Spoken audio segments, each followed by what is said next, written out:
Vito Cocktail, une explosion de saveurs dans une même et seule bouteille. Fruits yëpp ñu jëmbatee ko Sénégal si anam yu sell te naturel. buy bi nag day wàññi tooy baax si yaram tayit yi leen sawarloo. jus bissap bi nag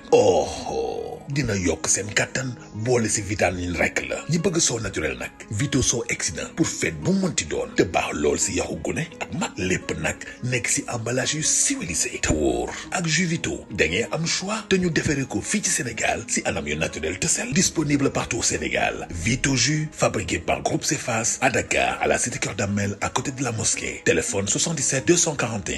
06 06. Vito jus, le jus fait maison.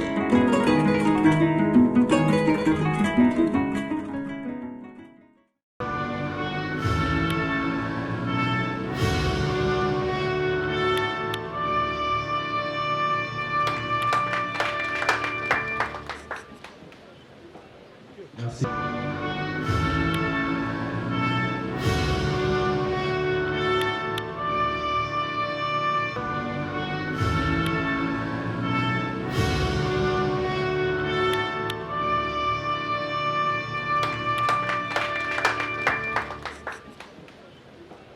Merci. Alors la bonne nouvelle aujourd'hui, c'est de vous dire que on peut faire une formation professionnelle et terminer comme ingénieur. Et aujourd'hui, si on applique la technique de l'APC, c'est-à-dire l'approche par compétence, on se rend compte que les jeunes, en tout cas qui ont un background professionnel, ne chôment pas, contrairement aux jeunes qui ont suivi une formation générale. Alors, Monsieur Niang, je ne sais pas si la communication doit se faire en Wolof. En Wolof, d'accord. Donc man nag bambara laa sama Wolof setul nee nañ ma wax ko ci Wolof. Donc dinaa essayer jéem ko wax ci Wolof su ko defee on va mixer très bien. Je vais essayer de mixer su ko defee bu communication bi jeexee ñun ñëpp ñu mën ci jëlee njëriñ. loolu lu mel ni DER mi ngi ci waaye lu mel ni APIX mi ngi ci parce que moo leen di dimbali pour ñu mën a formaliser wu ndax jëmm ji rek mën naa bëgg waaye faaw ñu tegal ko li nga xamante ni mooy package bi muy soxla pour formellement mu structuré wu ñu bëgg entreprise individuelle wala entreprise SARL wala leneen ak leneen lu mu mën a doon APIX loolu lay jariñ ci 24 heures wala 48 heures war nañu mën a fexe ba ki nga xam ni bëgg naa liggéey moyens yi DER mi ngi fi pour ñi ko soxla ñu mën a teg loo xamante ni dinañu am yaakaar ni buñ ci taxawee dina leen jariñ ñu leen ci encouragé bu baax di leen félicité di wax rek ni ci partenaires yi aussi ANPEJ nga xam ni jeunesse kese moo ko tax a jóg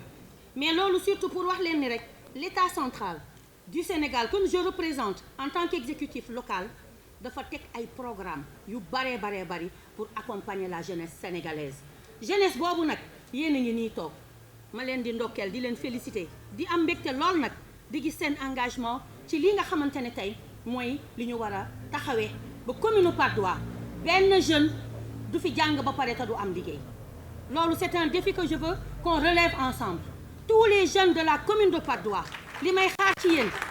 mooy ku ci jàng ba am lijaasaam ñu fexe ba gunge ko fii au niveau communal mais su fekkee ne mënul nekk fii ñu génnee ko ci biti pour jàppale ko mu mën a taxaw ci loolu nga xam ne dañ koy may chance pour mu mën a yeggali ndawam mais fonder une famille ba pare mën a yor ay waajuram te loolu war naa mën a nekk politique rek la ak accompagnement su ngeen gëmee ni mën nañ cee jàpp ñun ñu gëm ni yéen ñi jar ngeen a jàppale je crois que les bases sont déjà fixées te tey jii xëy na xale yaa ngi fi de bari lool mais gis naa fi mag ñi bari lool ça veut dire que sujet bi daf leen a intéressé ndax mag mu ne war ngaa am ci sa njaboot boo xëyee surtout sama sœur yi nga xamante ne ñu ngi fi ñu naan jigéen bu xëyee doom ja war a gont yenn saa yi sa doom war a gont waaye moyens yi du fi nekk te fekk liggéey nga yar nga sëy nga def nga li la war yëpp ci sa biir kër kon ensemble nañu accompagner suñu njaboot démb ba may recevoir ay xale loolu laa leen wax maay seen yaay ñaari yoon maay seen yaay en tant que mère MERE je le répète toujours mais maay seen yaay en tant que mère MAIRE ndax commune bi yàlla moo dogal teg ko samay loxo pour ma mën a gunge politique bu nga xamante ne ni moom la jeunesse bi soxla ma gunge ci parents yi pour que ñu mën ci am ay résultats et je vous dis que si on s'y met je vous assure que suñu taxawee bureau bi nga xamante ni mooy le bureau de l'emploi bi ñu bëgg a créer au niveau de la mairie tey jii ngeen ànd ci ak ñun xale yi ñëw taxaw jël seen responsabilité sunu borom mën nañu ci tey may lu kawe sunu njort yàlla nañu ko yàlla defal. ñu ngi wax ci biir xale bi nga xam ni formé nañ ko maanaam xale bi nga xam ne xam na lan mooy citoyenneté parce que dafa am nag ay valeurs yoo xam ne moom la ñuy yaree xale. citoyenneté dañ koy yaree xale mu xam lan mooy citoyenneté ku am citoyenneté naka la war a mel xale boobu boo ko defee ci moom mën naa mucc ci lu bari waaye mën naa yegg fu sori parce que kooku mooy ki nga xam ne dina fexe ba lu mu mën a doon dana am lu mu jàng xam-xam nag neewuñu rek ku am maîtrise wala ku am master que kookoo am xam-xam am na ñoo xam ne te man volet boobu teniruma ko trop en compte ci première édition bi mais dans la deuxième édition doyen ñaan il faudra qu'on mette aussi en exergue les autres formations parce que néewuñu ko jàng ci nasaraan rek kookoo am xam-xam hier quand je recevais des jeunes am naa ci koo xam ne arabisant la il a un BFM franco-arabe ñooñu ci la ñu bokk am na ñoo xam ne ñu ngi jàng xam-xam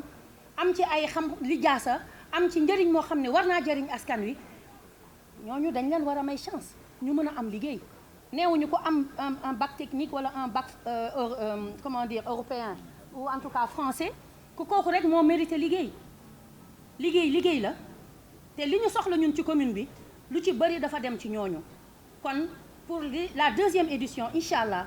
ñoom ñooñu danañ ci gis seen bopp bu baax a baax lii nag tàmbali la yéene bi ñu ci am mooy amoon ci une bonne synergie d'action avec un rassemblement de toute la communauté jeune ou jeunesse de la commune de Patte d'Oie sañ naa ni mission accomplie objectif atteint te yéen ñii yéen a tax ba loolu ñu am ko gàcce ngalaama donc balaa may tëj li ma ciy dolli lenn rek la di leen wax ni au niveau de la commune de Patte d'Oie au niveau de la mairie di ngeen fa fekk benn bureau boo xam ni bureau de l'emploi lañ koy tuddee bureau de l'emploi boobu xale yi fi daje tey jii kenn du leen fa jiitu ci formation parce que ñun tey jii bu ñu amoon li ñu bëgg ci commune bi liggéey yi ñuy santaane yépp du weesu ñi dëkk ci biir commune bi muy préférence locale mais bureau boobu dana former dana dimbali ci formation pardon mais dana dimbali aussi ci emploi maanaam weesuwul yamuñu ci jël ñi nga xamante ni jàng nañu am ay lijaasa mais am na ñoo xam ne jotuñoo sori ñooñu bu ñu leen mënee récupérer tegaat leen ci yoon bi dimbali leen mayaat leen chance dañ leen di récupérer am na ci ñeneen ñoo xam ne jotuñu sax sori ci jàng mais ñooñu am na ay liggéey yu ñu mën a def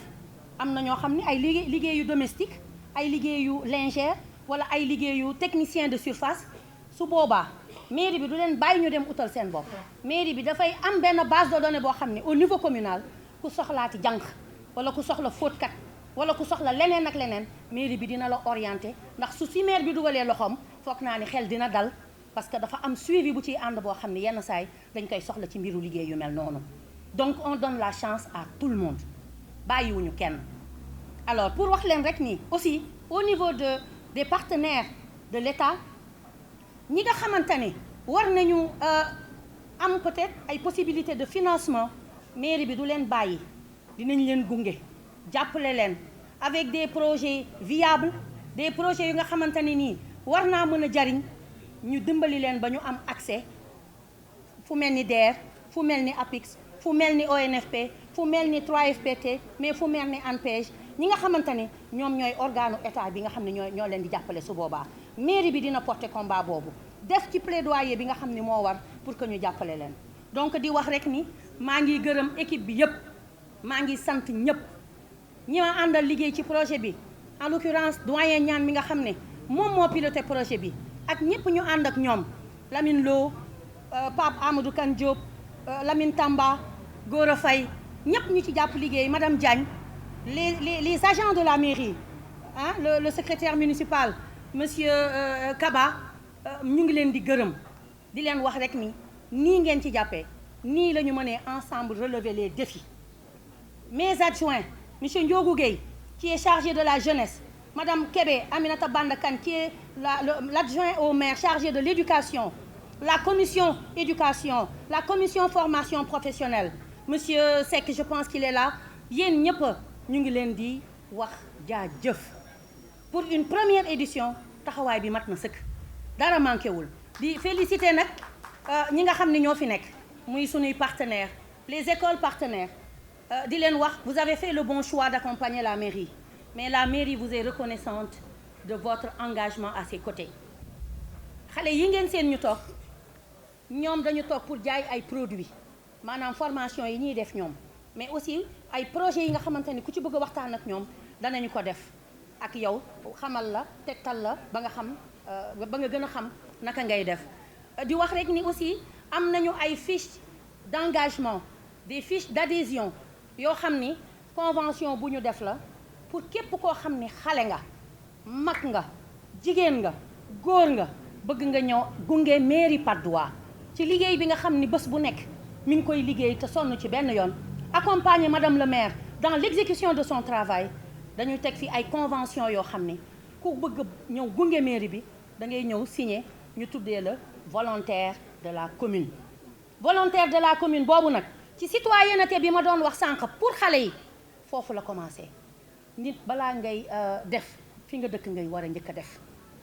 nit balaa ngay am kattan ba ñu la koy waxal feneen ak feneen fi nga dëkk ñoo war a njëkk a taxaw ne moom de def na lu ne ci commune bi.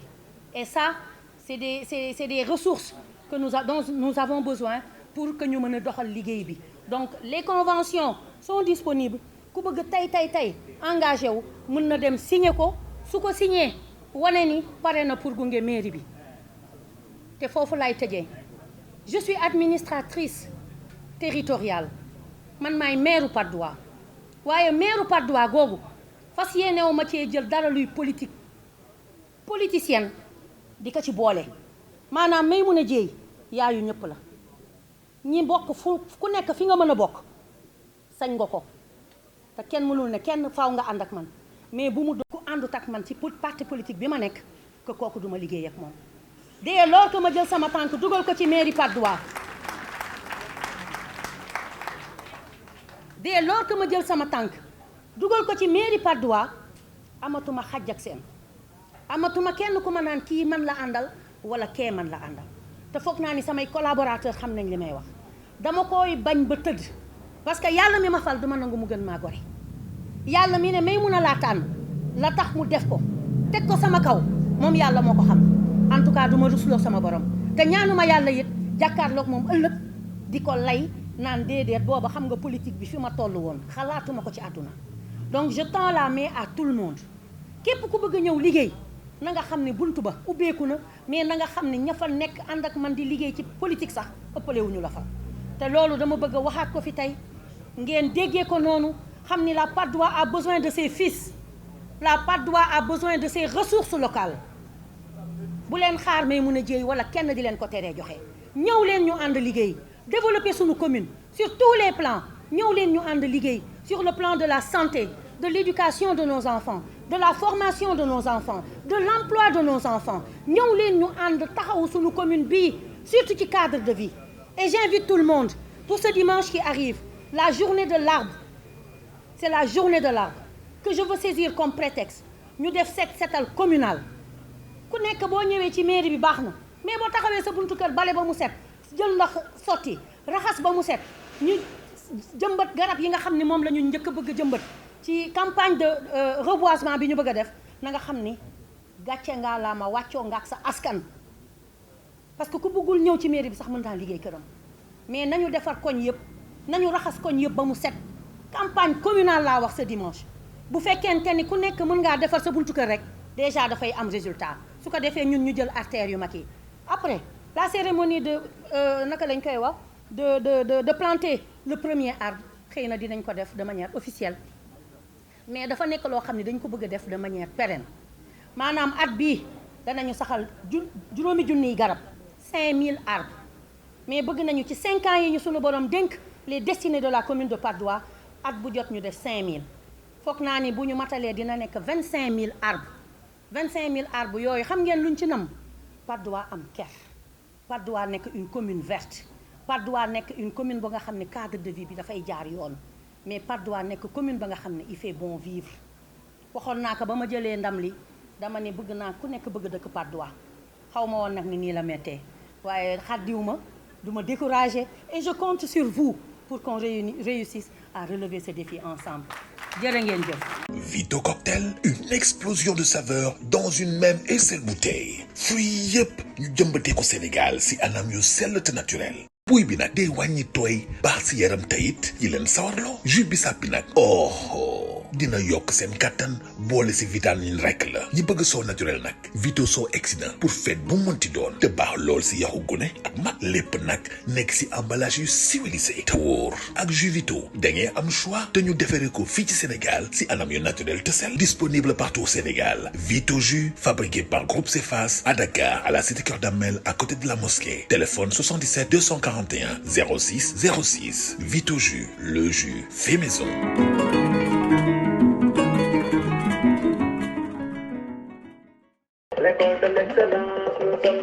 Cefas, le centre de formation africain du Sénégal, reconnu par l'État du Sénégal et la Fédération internationale des études de la France, le premier centre de formation privé au Sénégal. Une école d'excellence et de référence composée de 4 départements. Département des sciences de la santé, département de gestion et technique, département CPS, BT, BTS, département des études internationales. Nos filières, infirmier d'État, sage-femme d'État, assistant infirmier d'État, analyse biologique, biologie médicale, délégué médical, vendeur en pharmacie, secrétariat médical, transport et logistique, commerce international, transit douane, gestion des ressources humaines, comptabilité et gestion, assistanat de direction, secrétariat bureautique, gestion hôtelière et restauration, marketing communication, informatique de gestion, génie informatique, agroalimentaire, génie civil, électrotechnique, électromécanique, génie électrique, génie industriel, qualité, hygiène, sécurité et environnement, sciences et technologies d'information et de communication, réseau et sécurité, contrôle de gestion et système d'information, ingénierie de conception et de développement d'applications, administration de bases de données et technologies web.